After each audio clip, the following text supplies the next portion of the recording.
I am Kathy. Here I am. I am the fruit project manager at Carrington, and you know, it's really, I like it. It's a lot of fun.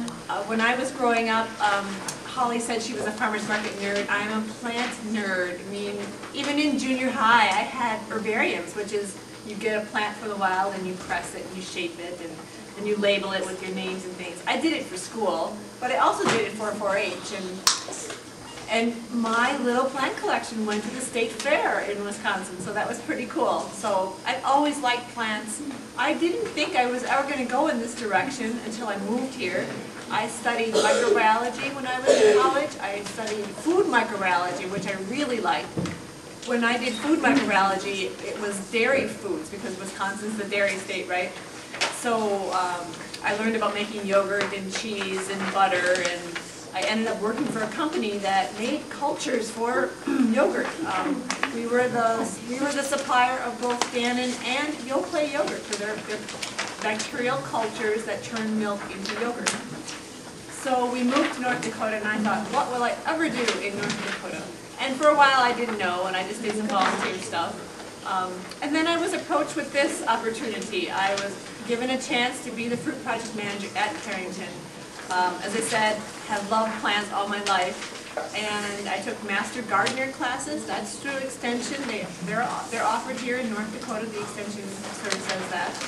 And I also took some horticulture classes and biology and botany classes in college, because even though that wasn't my major, it was something I was really interested in. And luckily I did, because it really served me well to do this job. So our picture here, it doesn't look the greatest in this light, I think, but it's a fall picture. It's from this fall at the Research Center. The berries you see in front, all these little shrubs there, those are June berries or Saskatoons. And I know when I was up in Belcourt, I was told the name for them in Chippewa, but I don't know what you guys would call them. But you may have them growing wild around here. Do you have Saskatoons or June berries growing wild in this area along the lake? Something, yes, yes. So we have some well, they're not experimental varieties, but they're varieties that come from Canada.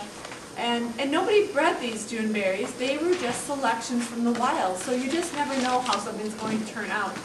A lot of times the plants that you can get from conservation, soil conservation, those berries are really small and they don't have a lot of flavor. Maybe they're kind of leathery. But these ones from Canada, they're juicy and they're big and they're really delicious. But they were just a selection. Someone found a really good plant growing out in the wild, and they dug it up, or they dug a piece of it up, and they brought it home to their house and grew it until someone else said, oh, this is really good. Let's take a cutting and let's sell it commercially. So you never know when you might discover something really nice. Some man was telling me they pick wild grapes and they make things with the wild grapes, jelly as a kid, or maybe he makes some wine now. And there is a grape that is grown in a lot of places in South Dakota and North Dakota, and it's called Valiant. Valiant is pretty much the only grape that does really well here.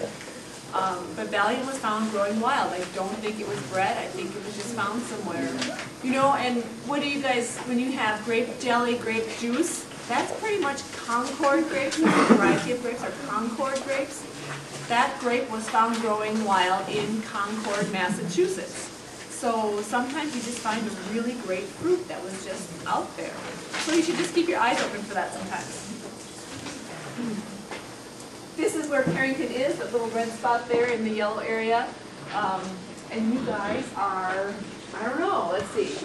There's Bismarck. So you're somewhere over here. I didn't review this before I came.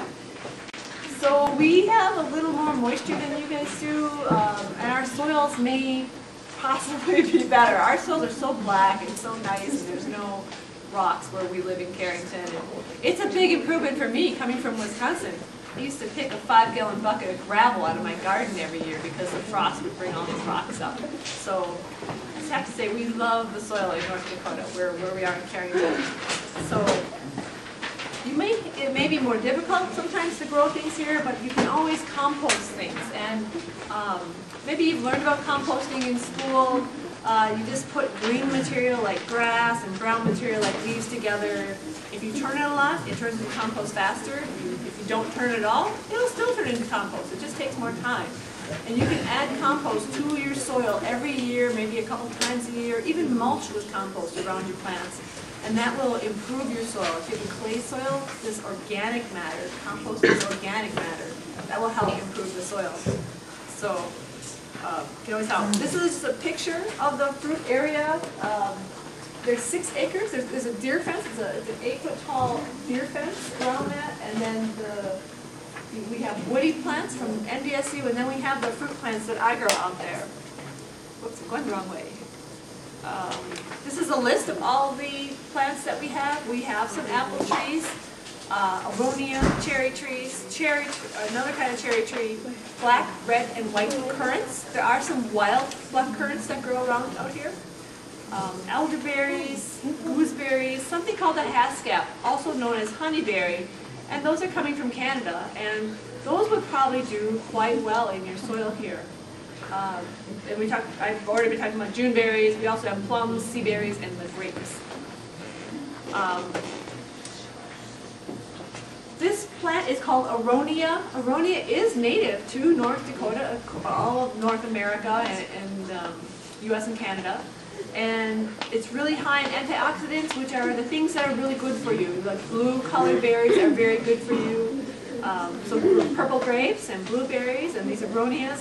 I have to say though, the aronias are not the best to eat fresh. You could probably prank your friends with aronia because when you put them in your mouth, they're very choky, like a choke cherry, but they're even more so. But you can make jellies and jams, and these are the most healthful of all the blue-colored berries because they have the most blue or black-colored stuff in them. This berry is used for dye. When people make juices, like you guys probably, like these juices on the side here, this cranberry juices, but if you have other flavors, like a blueberry pomegranate or, I don't know, a grape something, these fruit cocktails, they might put aronia juice in there just to color them. And you know where they get this from? Poland. They bring the juice, they concentrate it, and they bring it all the way from Poland because the labor is so cheap over there in Eastern Europe, and they have a good climate for growing it. But we are starting to grow it here in the Midwest. Iowa has a ton of these. Wisconsin's starting to grow them. Minnesota's growing them. They're growing great here in Carrington. At the Bismarck Plant Material Center, they have plants which are like 10 years old, and they're like as high as I can reach, and they're wider than I can stretch my arms. And they probably get 40 to 50 pounds of fruit from one bush. So that's a lot. There's a ton of berries on there. So you can see how the berries, there's so many, they grow in a cluster, so they're really nice. You can just pick a whole cluster off. But like I said, not the best for fresh eating. They talk about it being really good with dairy products, so maybe you can make a syrup and put it with ice cream. But it makes good syrup, it makes good jam. So that's something you guys can do at home. Cherries, we have these cherry plants. They were bred in Canada, so they're hardy to growing zone 2. We're definitely, you guys are growing zone 4 here. Maybe some parts are 3. I'm not sure where the growing zones go because of the river, you know, and the hills. Some of it gets back there. We're 4. Oh, that's excellent. That's a little worse up there by Belcourt. So these are hardy to zone 2, which means they're hardy to about minus 40 degrees Fahrenheit, even below that. So even if you have a really tough winter, you should still get flowers and fruits from these. And these are cherries just like, and you may not be familiar with tart cherries. You know, tart cherries are pie cherries, if you ever had a canned cherry. The fresh cherries you get in the grocery store, those are sweet cherries. So these are, you know, sometimes these cherries are actually sweeter than sweet cherries. The thing is, they have so much acid that they're always kind of tart. So you will probably add sugar when you use them. Oh. So anyway, there's cherries. Currants, we have these black currants. Black currants are kind of cool. You know, as a young person, I know you will not like them. I know you will not like them fresh because they're very, because your taste buds change as you get older, and you like different things when you're older than you liked when you were young. But these are quite tart because they have a lot of vitamin C, and vitamin C is ascorbic acid. So they have a lot of acid in them. And it's not horrible though. I mean, it's a sweet tart thing going on. It's not just sour. So they have high vitamin C and high anthocyanins because again they are this black color. They're high in other minerals like calcium and manganese and magnesium and boron, things like that, little micronutrients that's hard for people to get. They're also quite hardy. They'll survive the winter okay. The problem is maybe they get a late spring frost, and that can be a problem for the blossoms. But they're neat. And here's why you guys really won't like them. When they're fresh and you eat them, okay, I said they're sweet tart, but they have a piney flavor. It's piney, like eating a 2x4, right? And then when you rub the branches have this, they call it a heady herbaceous aroma. But when you rub it, it really just smells like cat pee. It's weird. It's just really weird. Don't rub that. But the fruit, when you cook it, when you turn it into a jam, when you turn it into a juice, a jelly, a wine, a cordial, and anything, when you turn this fruit into something, it just is fruity. It's not piney, it's not cat pee, it just is fruity, and it's really delicious. And like I said, it's one of the most healthy fruits. So I think if you're going to be eating something that has a little sugar in it, like a jam or a jelly, why not pick the fruit that's most healthful for you? So black currants are my favorite. I know they have these weird qualities, but they are my favorite of all the fruits. We also have these red and white currants. You know, the birds, I mean, if you want to do something for the birds, definitely red currants would attract birds. You can make jelly out of these and juice. And I know people wait all year long for their red currant bushes to ripen so they can make jelly. But I find them really sour. When they're first turn red, they're sour, and when they're really ripe, they're sour. So they're not really for me. But I haven't tried making jelly, and I'm going to try this winter. I try to make something with all the fruit that we grow, just so that I can tell people how it turns out. Does it work out good? Is it hard? Is it easy? Is it pain? So these berries are very interesting. Also something you could grow here. These are native to all of North America. They're native to Russia, all the northern parts of the world.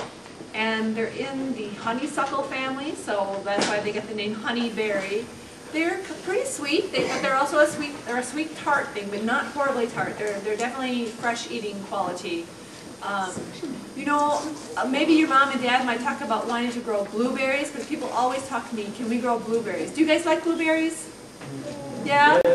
Blueberries are said to be quite healthy for you, right? These might be even a little more healthy than blueberries. Also something that is hardy to growing zone 2. So we said you guys are 4, so if it's hardy to zone 2, it's gonna survive your winter here with no problems. The thing with blueberries is you need to have a soil pH which is lower, more, you know, like so lemon juice is acidic and eggs are basic, but so you want your soil to be more acidic to grow blueberries, and we do not have that here in North Dakota. Our soil is pH 7 is considered neutral, so our soil here is between 7 and 8. It's more of a basic soil. These can grow in pH 8 soil that is clay up in Canada, where it's 40 below, clay soil, and they do just fine. Their blossoms in the spring when it gets down to, say, it can get down to 19 degrees Fahrenheit, which is pretty cold. It's warmer than today, but it can get down to 19 in the spring, and the blossoms will not be affected. They will still be able to have fruit. So these are really cool, and they are ripe before strawberries. So if you're thinking, like Holly said, farmer's market, you can have these ripe in June, late June, and then you can have your strawberries ripe, and then you can have other fruits and vegetables coming after that. So they are a cool way to push your season a little bit earlier than other fruits are. June berries are what I was asking you and telling you about. I don't know if you can tell, because these are all alone, but these are quite big. They're almost the size of a dime, I would say, is how big around these June berries are. And in the wild, they might be less than a 1/4 inch big, maybe a 1/4 inch. So they're pretty good. I know they've tried to grow June berries up at Internal Mountains and at Devil's Lake at Fort Totten, but they've had some problems. And the problem is, Juneberries are native to this area, so they have a lot of native pests. You know, they have little critters waiting for them right now. You know, they know they're coming, so they're going to start being ready to eat them. So they can be grown, and if you want to try to grow them, that's a great idea, but sometimes they can have some problems with insects. We have these sea berries here. Sea berries, they look kind of cool. Those branches there, I mean, they're just covered. The berries totally cover the branches. The problem is they don't come off very easy. You have to like pull each individual berry off. And also the branches and the leaves, they have spines on them. So when you try to pick them, you think you're avoiding them, and all of a sudden, a spine gets you right in the finger, which makes you say things that aren't very nice. So there you can see, here's a little spine right here, kind of hidden away. But they're really sour. But these are this sea berry, most widely grown fruit across the whole northern part of the world. And the reason is because they'll grow almost anywhere. They fix their own nitrogen, so they can grow in really crummy soil. And they don't take hardly any care at all. They're hardy also to zone 2. But these are a plant that supplies vitamin C. And many people in the world are quite poor, or they have no access to grocery stores. I mean, some of you probably live out in the country and you think, oh, we're out of bananas. Well, you're going to be out of bananas till next week, right? Because it's kind of a long trip to the grocery store. But some people might have a whole day's journey, like one whole day's journey to a store. So they do not get to a store very often. And this is places in, say, like rural Russia. And so these plants are growing across the whole northern area of Russia, which, you know, is a huge, huge continent. But these are vitamin C because people cannot get oranges or lemons or limes without very, you know, big expense for transportation. So this is what they use. I think we're going to be removing them in Carrington because the birds don't really eat them, but a bird did eat some a couple years ago because there are some baby plants growing near another shrub, and I do not want these things to spread. But they have thorns, and then they can grow anywhere, so they're a pain in the butt. We have these other berries, gooseberries and elderberries. I'm not going to really suggest these to people anymore. They grow well here, but the gooseberries, the red berries, they have a lot of diseases. There's a couple kinds. If you are interested in them at all, you just give me a call and I'll let you know the kinds that are really good for growing around here. But when they do turn out, you can just eat them like grapes. Eat them right off the bush, eat them, they're delicious. Put them in salads, you can make jelly or jam out of them, or even gooseberry pie. These are really popular in England. So in England, they had clubs back in the 1600s and the 1700s. They had clubs for growing gooseberries, and their goal was to grow the biggest one possible. The ones I show you here, they're about the size of smallish grapes, medium to small, medium to normal kind of size grapes, I guess, or bigger than half an inch. But they have gooseberries that are bigger than a golf ball in England. And so rich men used to probably sit around thinking about their gooseberries, and they would have their gardeners start breeding these and steal plants from other people. It was quite a funny thing. And even today, they still have gooseberry clubs for breeding gooseberries. So maybe they weren't going for flavor, though. I think just size. But anyway, the problem here is too many diseases. That powdery mildew, that white kind of a mold that gets on plants later in the summer, that's what happens to gooseberries. But there's a couple that are good. Elderberries, they're just not hardy enough here. They grow well, they blossom, but they get frozen back to the ground every year in Carrington, and I know they do up in Minot too. But I have talked to 2 people giving my talks around the state. I talked to 2 different people that said they have elderberries that a lady in South Dakota was breeding, and now they can grow them here. They survive the winter nicely and they have fruit. So I'm going to get a hold of these 2 ladies this winter and find out more about these elderberries and see if I can get them in Carrington. So here's the last picture. This is a picture of, these are the currants in the summer. These are the currant bushes, this row, this row, this row. And behind here, this longish row and those tall trees are some cherries. So So they don't really get that big. They are something you can grow near your house. They can just be ornamental, and then as a bonus, you can get the fruit from them. You know, they talk about why would you want to grow fruit yourself? I mean, what kind of fruits do you guys like? Probably do you like strawberries? Probably apples, grapes. What else? Oranges. Oranges. And you know, so they say it takes like. Is it like 1,600 or 2,600 miles that your food travels? I mean, your oranges are coming from California, they're coming from Spain sometimes, or Portugal. They come from Florida, or they come from South America, like Peru and Argentina and stuff like that. So, I mean, think about how long that fruit has had to travel to get to you. I mean, I just came from Carrington, and it took me 3 hours to get here, so that's within North Dakota. So a good reason to grow your own fruits and vegetables is it saves energy across the world by having your fruits and vegetables right in your own yard.